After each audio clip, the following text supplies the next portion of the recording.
3 prophéties de Daniel, qui sont sur le point de s'accomplir. Sommes-nous à la fin des temps? Beaucoup vivent comme si le monde avançait sans but précis. Mais la Bible montre que chaque événement fait partie d'un plan divin. Les prophéties de Daniel sont des avertissements clairs que la fin des temps approche. Tandis que certains ignorent ces signes, d'autres perçoivent que l'horloge prophétique est sur le point de sonner le dernier coup. Et le plus surprenant, l'accomplissement de ces prophéties peut arriver à tout moment, sous nos yeux. Si vous voulez comprendre ce qui va venir, continuez avec moi.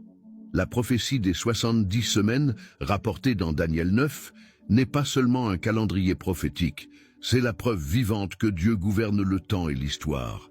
Chaque semaine prophétique représente 7 ans, totalisant 490 ans qui ont façonné le destin du monde. Il est impressionnant de voir comment l'arrivée de Jésus a été prédite avec exactitude, confirmant ce qui est écrit dans Galates 4, 4. Mais lorsque les temps ont été accomplis, Dieu a envoyé son Fils, né d'une femme, né sous la loi. Rien n'arrive en dehors du plan divin et le compte à rebours final approche. Après la résurrection de Jésus, la ligne du temps s'est arrêtée, marquant le début de l'ère de l'Église, comme le révèle Romains 11, 25, « Car je ne veux pas, frères, que vous ignoriez ce mystère. L'endurcissement d'une partie d'Israël dure jusqu'à ce que la totalité des païens soit entrée.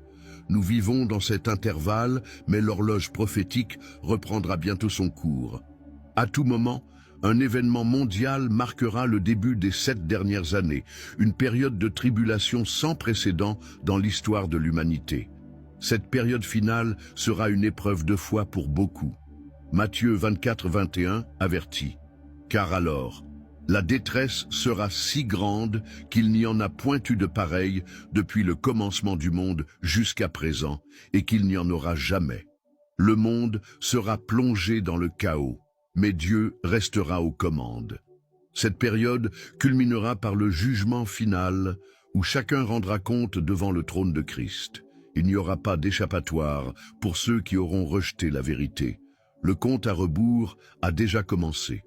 Des signes dans toutes les nations annoncent l'accomplissement imminent de cette prophétie. Guerres, crises économiques, catastrophes naturelles et augmentation de la méchanceté sont des preuves de ce que Jésus a décrit dans Luc 21, 11. Il y aura de grands tremblements de terre et, en divers lieux, des pestes et des famines. Il y aura des phénomènes terribles et de grands signes dans le ciel. Ce ne sont pas des coïncidences, ce sont des avertissements divins. Le point de départ des 7 dernières années sera un accord de paix impliquant Israël. Daniel 9, 27 affirme: « Il fera une solide alliance avec plusieurs pour une semaine, et au milieu de la semaine, il fera cesser le sacrifice et l'offrande. » Ce traité marquera le début de la tribulation, mais sa rupture, après 3 ans et demi, entraînera une persécution féroce. Ceux qui resteront fermes dans la foi en Jésus subiront des épreuves, mais ils ne seront pas seuls. Face à cette réalité, le moment de chercher Dieu, c'est maintenant. Hébreux 3,15 exhorte: « Aujourd'hui, si vous entendez sa voix, n'endurcissez pas vos cœurs. Il n'y a aucune garantie pour demain. Chaque décision prise aujourd'hui résonnera dans l'éternité. Le sacrifice de Jésus a ouvert le chemin du salut, mais choisir de le suivre est une décision personnelle et intransmissible. Ignorer cet appel, c'est risquer de faire face au jugement sans le pardon divin. Il n'y a pas de neutralité face à la prophétie. Soit vous choisissez de faire confiance à Jésus comme votre sauveur, soit vous resterez vulnérable au chaos à venir. Dans Jean 14, 6, Christ a déclaré « Je suis le chemin, la vérité et la vie. Nul ne vient au Père que par moi. » Le temps passe et l'occasion de se rendre à l'amour de Dieu, c'est maintenant. Ne laissez pas l'horloge prophétique arriver à son terme pour comprendre que le plus grand trésor a toujours été à portée de votre foi. L'ascension de l'Antéchrist. Daniel, dans sa vision prophétique, a vu 4 bêtes représentant les royaumes du monde, mais c'est la petite corne qui a attiré l'attention, symbole de l'Antéchrist. Ce leader émergera à un moment de chaos mondial, offrant des solutions qui séduiront le monde. Cependant, son ascension ne sera pas due à ses mérites, mais à la tromperie, comme il est écrit dans la deuxième lettre aux Thessaloniciens 2, 9, 10.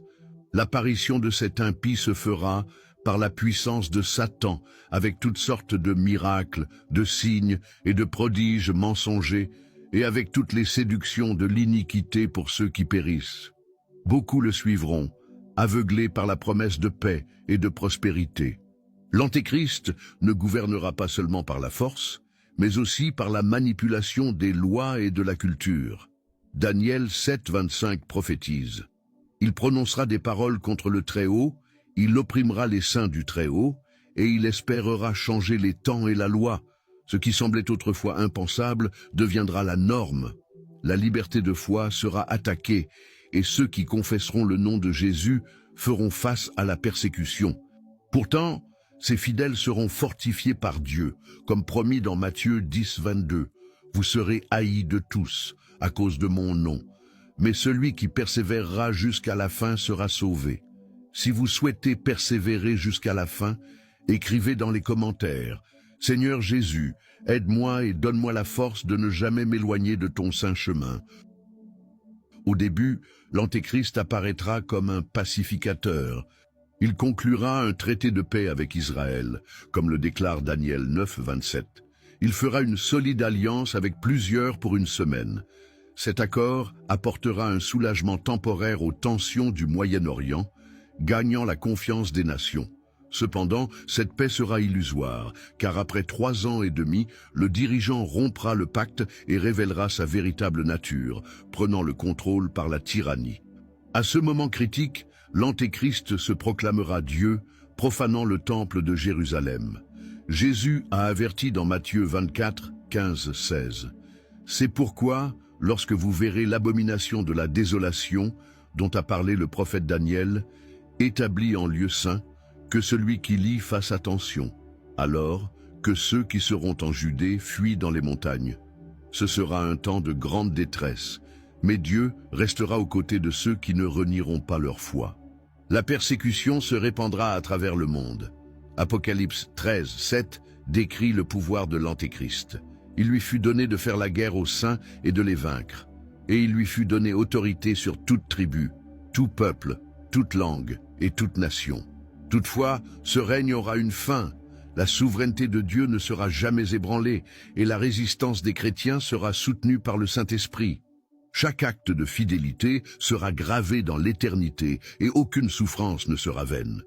Pour ceux qui vivent aujourd'hui, cette prophétie est un appel à la préparation spirituelle. L'apôtre Pierre a averti dans première lettre de Pierre 5, 8, « Soyez sobres, veillez. Votre adversaire, le diable, rôde comme un lion rugissant, cherchant qui il pourra dévorer. » La vigilance ne concerne pas seulement l'avenir, mais aussi le présent. Celui qui demeure ferme dans la parole de Dieu ne sera pas trompé, car la lumière de Jésus dissipe les ténèbres du mensonge. N'attendez pas le jour de la tribulation pour chercher Dieu.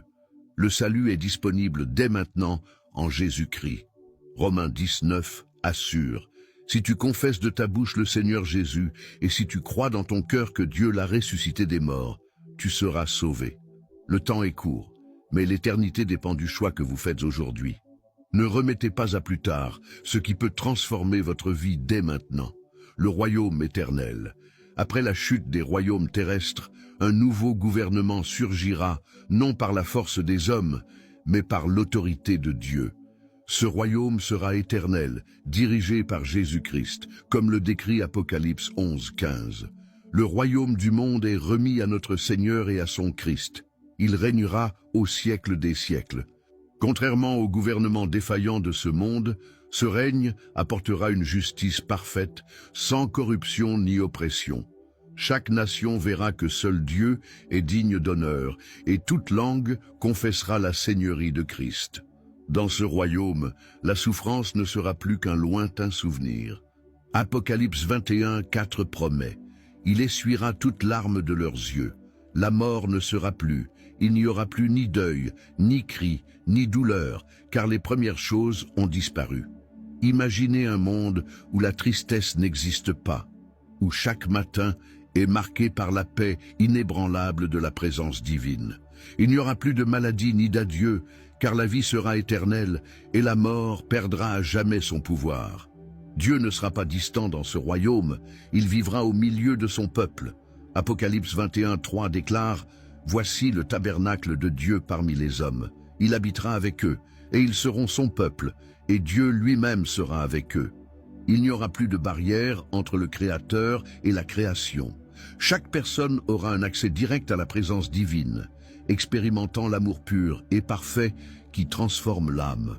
Cette relation intime sera la plus grande récompense pour ceux qui auront persévéré dans la foi en Jésus. Mais l'entrée dans ce royaume n'est pas automatique. Elle exige la nouvelle naissance par la foi en Christ. Jésus a été clair dans Jean 3:3. En vérité, je te le dis, si un homme ne naît de nouveau, il ne peut voir le royaume de Dieu. Cette nouvelle naissance n'est pas physique, mais spirituelle, marquant le début d'une vie transformée par le Saint-Esprit. C'est un changement de l'intérieur vers l'extérieur, où le cœur est purifié et où les désirs s'alignent sur la volonté de Dieu. Ceux qui choisissent de suivre Jésus deviennent citoyens de ce royaume dès maintenant. Philippiens 3:20 affirme « Mais notre cité à nous est dans les cieux, d'où nous attendons aussi comme sauveur le Seigneur Jésus-Christ. » Même en vivant dans ce monde, le chrétien porte déjà en lui l'espérance de l'éternité. Cette espérance n'est pas une illusion, mais une certitude fondée sur les promesses infaillibles de la Bible. Chaque pas de foi est une avancée vers le jour où nous verrons le roi face à face. La promesse du royaume éternel donne un sens plus grand à la vie présente. Colossiens 3:2 conseille « Affectionnez-vous aux choses d'en haut, et non à celles qui sont sur la terre. » Cela ne signifie pas ignorer les responsabilités quotidiennes, mais vivre en gardant les yeux fixés sur ce qui compte vraiment. Les épreuves de ce monde deviennent légères lorsqu'on les compare à la gloire à venir. Chaque défi affronté avec foi fortifie le caractère et prépare le cœur pour la rencontre avec Jésus. La porte du royaume est encore ouverte, mais elle ne le restera pas indéfiniment. Jésus a déclaré dans Jean 10:9 « Je suis la porte. Si quelqu'un entre par moi, il sera sauvé. » Il n'y a pas d'autre chemin, pas d'autre sauveur. Le choix est devant vous. Continuez à vivre uniquement pour le présent ou assurez votre place dans l'éternité aux côtés de Dieu. L'invitation est lancée, mais la décision vous appartient. Ignorer ces signes ne changera pas ce qui va arriver. Dieu a déjà révélé l'avenir dans la Bible, et chaque jour qui passe nous rapproche du moment où Jésus reviendra pour établir son royaume éternel. Il n'y a pas de place pour l'indécision. L'occasion de se préparer, c'est maintenant, tant que la porte de la grâce est encore ouverte. Ne tardez pas à chercher Dieu. Prenez aujourd'hui la décision de vivre par la foi en Jésus et d'expérimenter la paix que lui seul peut offrir. Et il est important de savoir qu'il y a d'autres signes prophétiques qui s'accomplissent sous nos yeux. À Jérusalem, les préparatifs pour la construction du 3e temple avancent plus vite que beaucoup ne l'imaginent.